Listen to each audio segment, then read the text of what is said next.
Have you ever woken up in the morning after having 8 solid hours of sleep and still felt exhausted? It might mean you have a sleeping disorder. Welcome to Medical Matters. Today, we'll dive into the science, struggles, and solutions surrounding sleep and sleeping disorders. We're focusing on one of the most common yet often undiagnosed conditions, sleep apnea.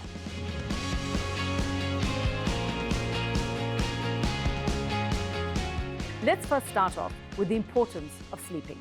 Sleep is very important for our bodies because that's where our bodies go to a restorative state. If you haven't slept for two nights in a row, you feel tired and you feel exhausted.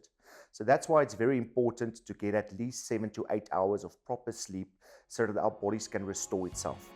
Now that we know how important sleep is, let's go deeper into what is a sleeping disorder.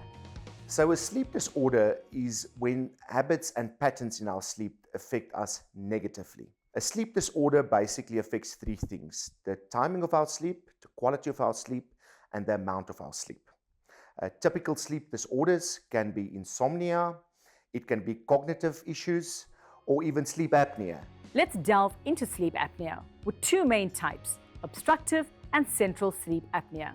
Obstructive occurs when throat muscles relax, hindering airflow, while central results in the brain not sending proper signals to the muscles controlling breathing.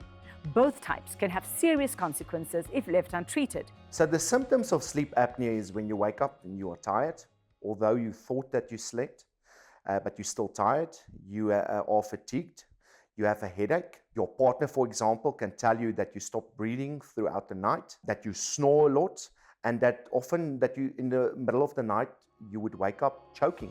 And there's a wide range of people who are at risk of sleep apnea. So people that are at risk for sleep apnea are typically people that are overweight, males, people that are older. Also, if we look at a bit like substance abuse, like alcohol, people taking pain medication or sedatives. And then also if you have a narrow airway or if you have quite a thick or a large neck, because when you sleep, that presses against your upper airway. So what should you do if you suspect you have sleep apnea? It's crucial to seek medical advice. Diagnosis often involves a sleep study, where your breathing and other vital signs are monitored overnight. Sleep apnea is diagnosed firstly through a questionnaire. Do you feel tired in the morning when you wake up? What is your BMI, meaning are you overweight? How old are you? What is the amount of drinks that you take in the evening? But thereafter, you need to go for a medical test, which is called a polysomnography. With a polysomnography, they check brain waves, they check your blood saturation, they check your heart rate, they look at the position that you sleep in. And with that data, they can really tell whether you have sleep apnea, but you need to get a test done by a medical professional. Treatment options vary from lifestyle changes to the use of devices like CPAP machines or even surgery, depending on the severity of the condition. The very first thing is a conservative approach, lifestyle changes.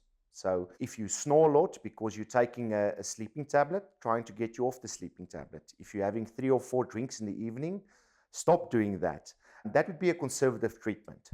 There's also surgery, but surgery is not a minimal surgery, it's quite a major operation. Then also positioning. So there are nowadays a lot of technologies that would like vibrate on your finger to tell you that you need to move your position. Overall, what we have seen is a treatment therapy called continuous positive airway pressure. And what that does is the patient would wear a mask, and there's a positive pressure that is blown into the upper airway and into the lungs, and that pressure then opens up the airway. So the airway itself would collapse during the evening, but what this pressure would do is it would open up the airway so that you can get oxygen in and CO2 out and breathe normally.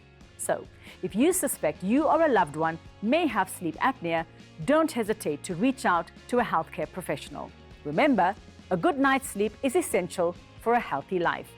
Until next time, sleep well and stay healthy.